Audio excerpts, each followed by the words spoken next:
I'm going to go ahead and get started. People are still joining us, it looks like.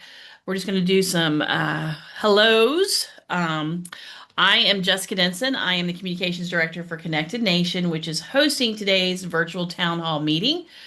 We are here to share some new information, answer your questions, and discuss the future of connectivity in your area and across the U.S.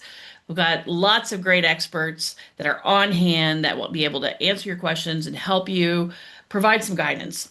We've got people from different sectors joining us. Still, the tally is going up as we speak. Oh, greetings from Okmulgee, Oklahoma. Awesome. We're going to do a little poll that just tell us what sector you're from.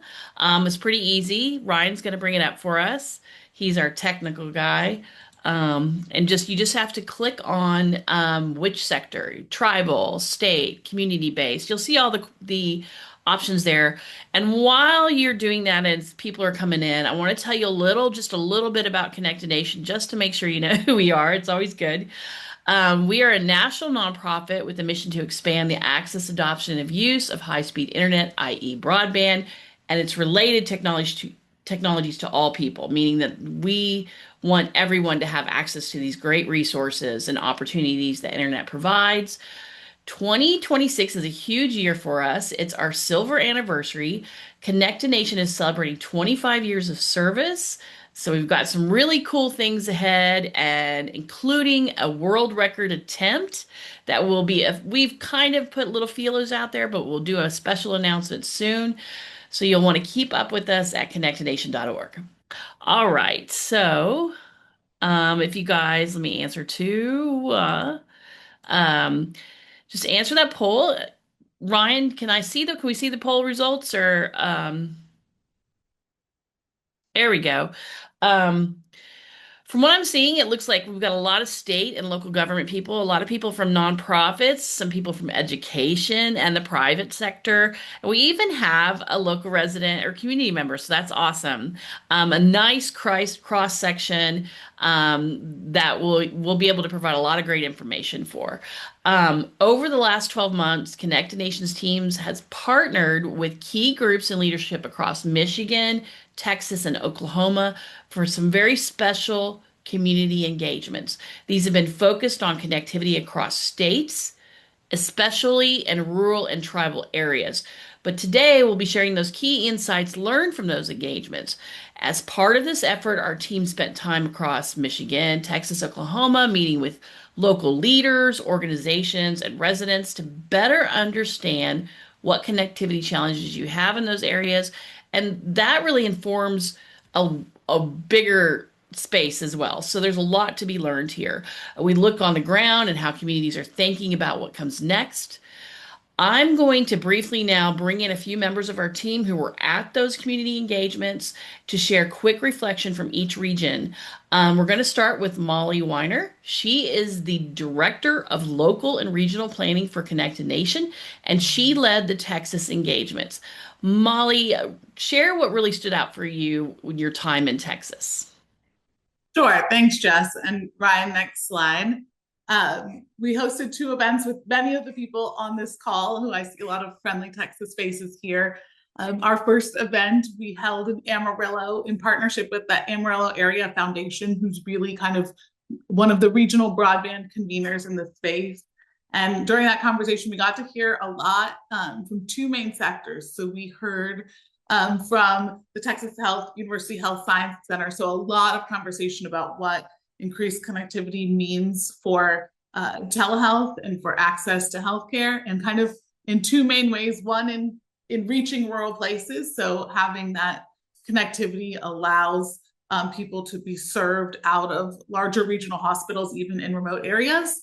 And also just access to specialists. A lot of discussion around what it could mean to not have to drive into Lubbock or to Amarillo all the time to access specialty care, but to be able to physically speak to specialists, or to even be able to connect from your local provider's office to more healthcare options in larger areas. So a lot of conversation there, and on agriculture. So we got to spend a lot of time with the Amarillo Area Foundation and the Range, which is an economic development accelerator in the region, talking about what connectivity means for the agriculture community, for dairy farms, and other ag productions that are looking to kind of really harness the power of connectivity to, you know, be connected to every cow, to be connected to soil and crops, and also along with that, protecting the area. They talked a lot about what connectivity means not only on farms but for disaster work as well in the area.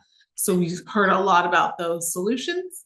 And then the second one, Ryan, on that next slide, we were in San Elizario with Borderplex Connect and San Elizario ISD, and the Texas Broadband Office was also there as well at that one to discuss connectivity. And there we were really focused on the school community. So we had parents, we had students, we had superintendents talking about what connectivity means for education.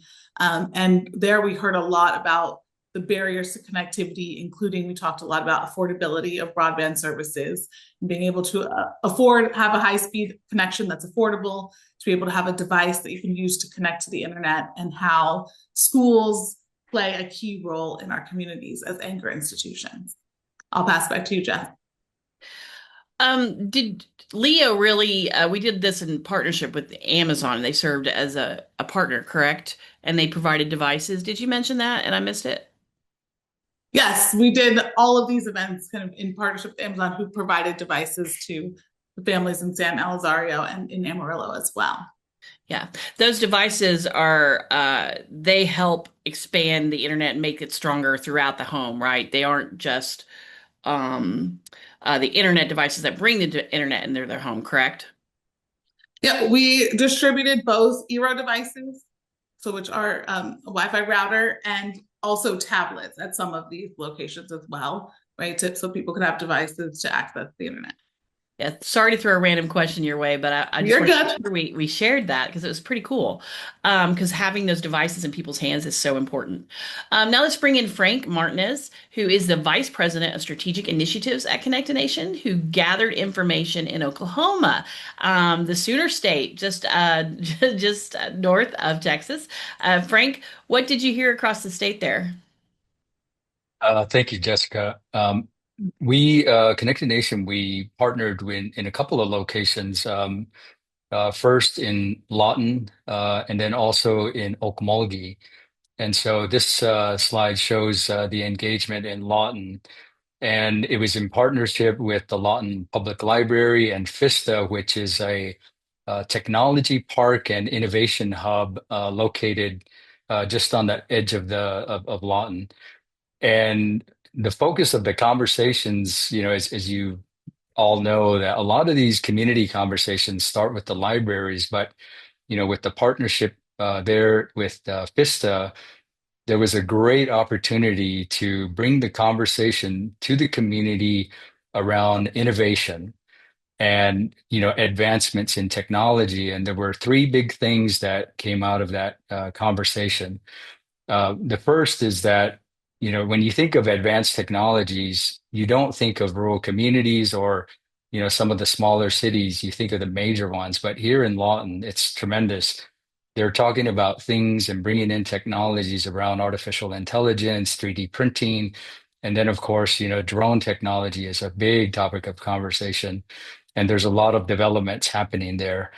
Um, and then that's happening locally. That is kind of the big takeaway. It's not just in the major cities.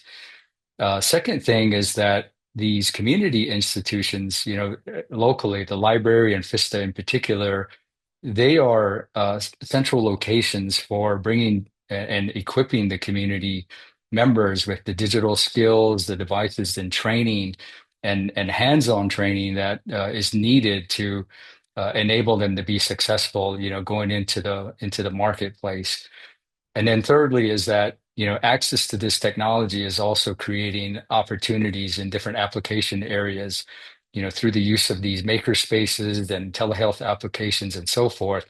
There's opportunities for not just learning, but also, job creation, business development, entrepreneurship, to help the community thrive. Can you go to the next slide, Brian?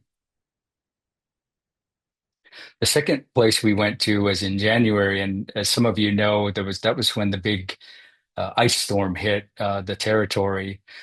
We did this event in partnership with the Oklahoma State Institute of Technology, and gratefully, the College of the Muskogee Nation hosted the event on their campus.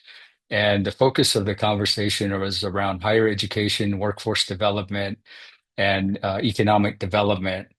And three key takeaways from the event, among others, is that those of you who have engaged in rural communities and in tribal nations in particular, is that there's no one size fits all solution for connecting and equipping the communities to be part of the digital society. Um, broadband deployment, any broadband deployment needs to take into account the local requirements. Otherwise, you won't have sustainable solutions, and those could be related to deployments with various terrain, geography, permitting requirements, cross-jurisdictional issues that you encounter in bringing technology into the community. So it's very important to engage the stakeholders and have their voice be part of the solution, the solutioning that goes on in bringing broadband to those communities. The second thing, with the colleges and universities present is that you have to build a talent pipeline in these communities. It's not, historically, it's been trained the local community, and then they go out into into the bigger locations for jobs and opportunities. But what Muskogee Nation and OSUIT are doing is they're trying to build a talent pipeline and trying to keep that talent local.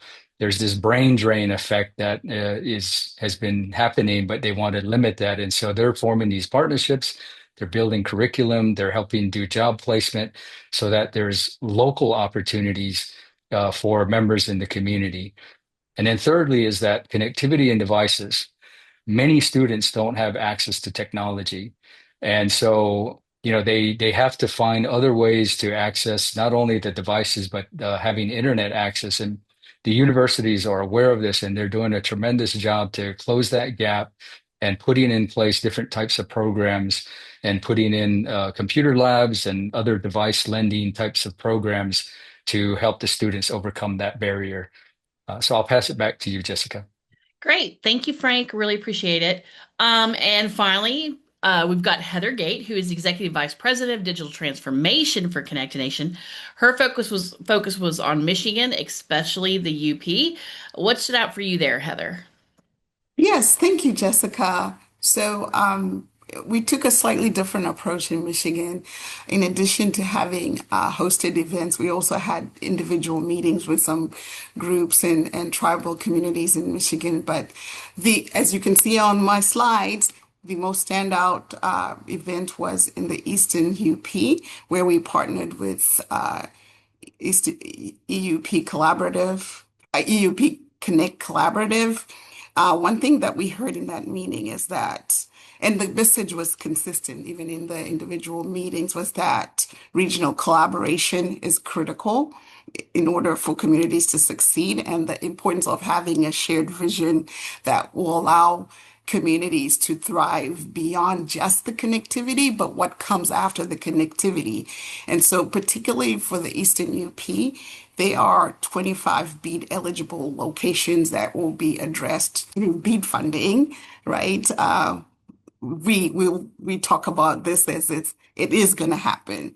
But what we heard clearly in those discussions was that infrastructure alone is not enough, that investment in fiber, cable, and LEO must actually be paired with digital skills and economic opportunities drivers. So success looks like healthcare access, economic stability, education, and overall better quality of life in the region. So in the EUP particularly, healthcare came up as a top priority because about as Jason, who I will be talking to in the breakout room, talked about, was that 60% of the population in the region are older or aging, which means that telehealth, remote monitoring, and other health-related tools have become more and more important in the region. So overall, the takeaway was that regional groups are important. Regional groups help to organize. Regional groups help to create value. The thing that Jason and the the collaborative talked about with digital aspiration. And what they mean by digital aspiration is that you need technology, you need to use technology to provide access to care, manage finances, build businesses, gain skills, and fully participate in the digital economy. So I'd like to close by saying thank you to all the Michiganders that took part in these conversations. Also want to thank the broadband offices, MyHigh in Michigan and in other states that helped to participate in these conversations and bring insight, commitment, and actually updates as we were having those conversations as things were happening in the background as far as BEAD was concerned. So again, thank you for everyone that helps us pull these events together. Back to you, Jake. Thanks, Heather. Also, Michiganders is fun to say. Communities are looking for practical, reliable solutions that support how people live, work, and learn. That is something we've heard time and time again. And with that perspective in mind, let's zoom out and take a quick look at what's happening nationally. For that, we'd like to hand things off to Chris Peterson, who's Executive Vice President of Development and Planning for Connected Nation. He's going to give us a little update. Go ahead, Chris. All right, thank you. If you go to the next slide, we are zooming out a bit, and actually, we're going a little bit back in history. This is a visual that we, introduced about 3 years ago to really take stock in this historic moment of all this funding being invested in broadband infrastructure. So it was really exciting at the time to look at all of these funds come together. For 25 years, Connected Nation has been working to close this gap. And then obviously, in order for people to use technology to improve the quality of life, the first thing they need is access. So this visual really represents a lot of the somewhat recurring funds that we've seen over the years in USDA Reconnect or FCC funds related to CAF or RDOF, but then the introduction of new funds coming from Treasury in the form of capital projects funds, or the big wave here, BEAD, representing $42 billion. So you can see it was really all of these funds coming together in alignment to close this gap once and for all. So the wave has shifted over a little bit, primarily due to BEAD. So let's take a look at the BEAD timeline so that everybody can get a little bit of context for how this has played out. The BEAD timeline, you can see the NOFO for BEAD dropped in mid-year 2022, and state broadband offices responded to that NOFO with a letter of intent, and then they really went deep into planning mode. They all created five-year action plans. They developed initial proposals that were all due at the end of the year of 2023. They all got submitted, and then they moved on to the next stage. And they all had different, start and end points, but they all had deadlines to meet these requirements. And then they went into developing their final proposals. But June 6th of last year, there was a new restructuring policy notice, which essentially reset everything. And part of that notice essentially uh, eliminated any non-statutory requirements in the NOFO. So, workforce and labor requirements, climate change, local coordination, stakeholder engagement, middle class affordability, low cost broadband service, all those things were stripped out that weren't non-statutory. The policy notice also shifted from a priority on fiber to just being technology neutral. A new shot clock was introduced for everybody. Hey, you've got 90 days. You've got to introduce the benefit of the bargain subgrantee selection process where all applicants, regardless of technology, could compete on a level playing field, and then essentially have that final proposal submitted. And so that's where you see these truncated activities represented on this timeline. So now here we are, beginning of 2026. Final proposals are in some form of approval by NTIA or NIST, and I'll look at that in just a minute. And subgrantees are going through their execution of subgrantee agreements with states, and we'll soon see, ground being broken on this massive investment on deployments across the country. Then you've got a 4-year period of performance for implementation, and then the last thing you see on this timeline is remaining funds. So the benefit of the bargain essentially allowed for a lot of remaining funds to be there for future spend, which is yet to be determined. So if you take a look at the next slide, you can see where states are tracking along. 53 states and territories have their final proposal approved by the NTIA. 50 have final proposal. 50 have approvals by NIST, and then 38 have signed their agreements. So I'll give you one last visual to look at, and you can spend a lot of time on this. There's an interactive bead tracker that we've put together. It pulls in all the information across the nation, across all territories, and pulls it into this visual. And you can drill down into your specific state and manipulate this as you wish. But what you're seeing now is how the national view looks in terms of the distribution of those funds. So, you've got 63% of the locations are going to go toward fiber. Then you've got 2% towards coax cable and 12% towards fixed wireless and so on. So I'm not going to dig too deep into this, but I do want to point you to this resource. There's a lot of information here. You can drill down into the locations by provider, the grant amount by provider. You can see up top what kind of spend is going toward fulfilling this coverage objective, and then what kind of funds are remaining. So you see here, there's $21 billion remaining of these BEAD funds. So that really gives you a backdrop for a lot of the discussion around BEAD, and hopefully a good, summary look of where we've been, where we are, and what's to come. So, Jessica, I'll hand it back to you. All right, great. And you can find that at connectednation.org /bead tracker. Very easy to find. But again, our primary focus today is sharing information from a series of community engagements that we did from Michigan to far west Texas. Those were done in partnership with Amazon, who provided educational overviews of Amazon Leo, which Molly mentioned earlier. That's their low Earth orbit satellite broadband connectivity solution, as well as they also donated eero connectivity devices to community members who attended these events, which was very cool. To ensure you get the most out of this town hall meeting, though, we've set up several breakout rooms, and this is where I need you to pay close attention, because I have a few quick instructions for you so you can get to where you would like to be. Now that we're back, we'd like to share some of what we discussed with the larger group. We have just about 17 minutes. We're going to get you out right at noon, so you don't want to miss this part. We're going to have each of our moderators give us a quick update. So let's start with Heather Gate. Heather Gate, are you there? I see you. She moderated the Michigan room, correct?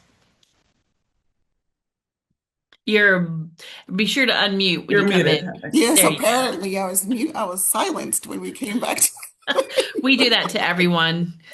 Yes. No, we had a great conversation. I do want to thank Jason Cronmeyer. As we talked about at the beginning of the call, he cares so much about this conversation that he's calling in from vacation in the Barbados. So I appreciate him being in the room and helping to talk about what they're doing in the region. But I think, again, he sort of echoed the sentiment that they are really focused on what happens the day after BEAD, right? It's the investment in driving economic opportunity, but also particularly important was healthcare access. So when we did our poll, healthcare was the top priority when it came to the application. The application of what should receive immediate attention in the community. And it makes a lot of sense that healthcare is important, because in areas like the UP, the access and the opportunity that comes with advanced healthcare, like remote access, having access to telehealth, makes more sense that the group chose healthcare as top priority.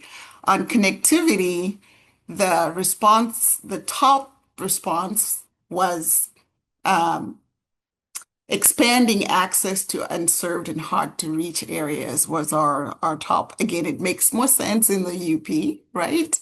And then we had some discussions about affordability. One of our speakers gave an update about the work that they're doing in deploying infrastructure in areas, including the UP, and the affordable broadband service that they're making available in the region. And also, we had My High in the room. Aaron from My High, thank you for joining us. I hope this is good intel to take back to the office on what the communities are thinking and what communities are prioritizing. Other than that, Emily, anything to add? Jason, before I call it a wrap? There's Aaron with a thumbs up. Thanks, Aaron. All right, thank you, Heather. Yeah, telehealth is a huge thing for a lot of people. Let's hand it over to Frank now, who is in our Oklahoma room. Frank? Thanks, Jessica. So I think the big takeaway from the session or the breakout that we had is first, when it came to the polls and related things, economic opportunity is at the top of the list.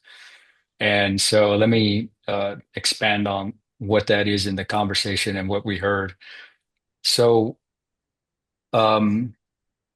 first, when it came to the Oklahoma events, there's the stress, the need for having these community conversations is very important.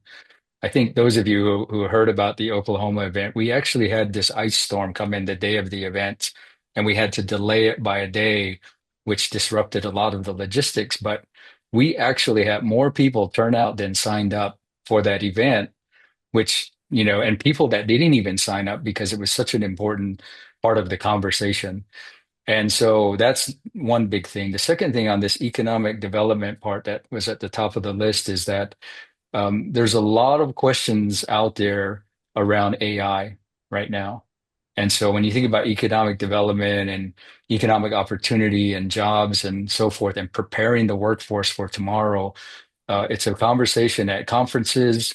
It's a conversation in these types of sessions, in hallways and so forth, in the media.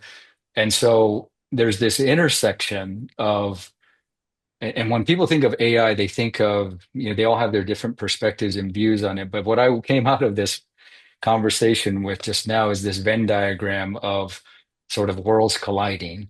And these worlds are like, when people start talking about AI, they start thinking about, real estate, they think about data centers, they're thinking about energy. And in Indian country, these are major topics of conversation that are being had. And not only just the fact of being skilled and enabled to be equipped to compete for the jobs of the future, but there's this multi sort of dimensional aspect when it comes to AI that is affecting many rural communities and is really exacerbated in Indian country. And so for this conversation that we just had in the breakout, that was what really stood out. And so continuing these community conversations, engaging the stakeholders, letting their voice be heard is vital and even more important as we, go into this, advanced, technological environment that we're all faced with. So I'll hand it back to you, Jessica. Thank you, Frank. Yeah, that's all very, very important. Molly, I didn't mean to skip over you. I was supposed to give you you next. Where you were in Texas, you handled that breakout room. What did you learn? No worries. Thanks, Jess. Yeah, in our room, our Texas friends, we got together on the poll. The thing that popped to the top in our room was the workforce development, job access, and reskilling. That was kind of a top priority. Public, and then everything else was like really close. I think we had a little bit of a conversation on it's really hard to put these 1 through 5, but we made a everyone engaged in a tough task, and a lot of these things are interconnected, right? That, economic opportunity and workforce development, these kind of go hand in hand. Education can bring about these different opportunities, can factor into workforce, right? All of these things are connected. So folks are really thinking about them all, but workforce seemed to be kind of a highlight. We talked a little bit about kind of the health side of things. One of our participants talked about, similar to what was discussed earlier, kind of how folks will get trained up in tech skilled in rural areas and then they'll leave for opportunities. So talking some about that brain drain as you engage in upskilling. So thinking through how you both do upskilling work, but then also provide opportunities across the state.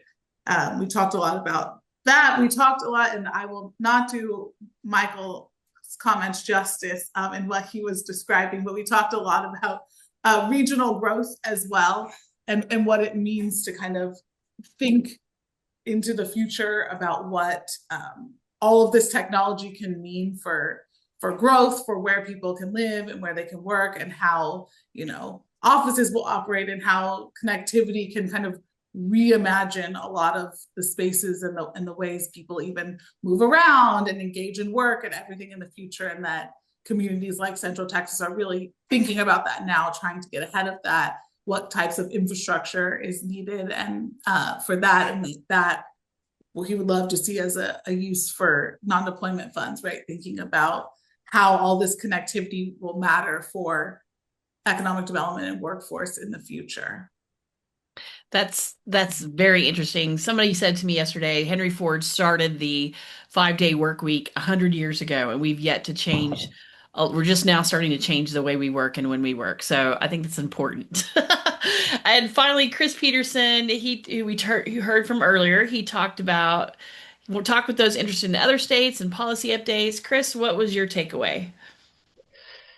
Yeah, Heather and I had the general group. So we had pretty people coming from very different perspectives across the country. And where we zeroed in on was the non-deployment. That was really a big question, a big theme that we zeroed in on, and what is to come there in terms of where people have aspirations and needs that could satisfy some of that or advance some of that with those non-deployment funds. It zeroed in on workforce as well. Workforce was big and a big topic for us, as well as affordability. So those were the areas that seems like it's a very common theme across all. But we Hmm. had the general, and it was very similar for us as well. I don't know, Heather, if there's something that I may have missed in the summary, please chime in. But I'm echoing a lot of what you all are saying here in terms of our group. No, I think you covered it. We had a variety of states, so it was great. All right. Well, we'll wrap up. I just want to say that Heather, Chris, Heather Gate, Heather Huddleston, Molly, Frank, they're all very knowledgeable in areas, specific areas, as well as the national picture and policy. And so, really, it's great to tap into them. I'm always asking them questions about things that are going on. So, I would really advise that we have an all catch-all email. It's info@connectednation.org. Before you go, I want to let you guys know about some great and free resources that we offer. Chris brought in the BEAD tracker. That's at connectednation.org/BEAD tracker. I would highly recommend going to look at that. We also have this awesome AI resource and guidance page, which offers free training that's been vetted. So it's really good. We have free digital skills classes that we offer. So really go on to connectednation.org and explore, because there are things that we are a nonprofit. And so we are always out there working to try to help communities. That's what we really care about, is the human element. So I would suggest going there, seeing what we can do for you guys. Also, several of the people who've been on here, including myself, are going to be at Connect America in Dallas in just about a week and a half, April 13th through 15th. So if you guys are there, find us. We'd love to chat with you. I will have the Connected Nation podcast there. I would love to interview you. It's always a lot of fun. Again, that's at Connect America. So a couple of thank yous to hand out. I want to thank our community partners for taking part in these engagements, and for our local experts today who provided more information in our breakout rooms. You make us look good. We appreciate all of you and all you do for your neighborhoods and your towns. The fact that you're here, Jason giving up his time on his vacation, says that how much you care about your community, and we recognize that and we appreciate it. In addition, we need to thank Amazon for providing those free eRoad devices during the events, and of course, all of you for joining us. Again, we recognize that this was a quick, lots of information at you. We know you're busy, but it's not always sufficient for answering all your questions. So feel free to email us at info, that's info at connectednation.org, info at connectednation.org, and I can get your questions, if you want some guidance, if you want to talk about partnering, if you want some resources, send it there and I will get you to the right person. So, on behalf of everyone at the Connected Nation, I want to thank you again for joining us today and have a great afternoon. And as we say at Connected Nation, everyone belongs in a Connected Nation.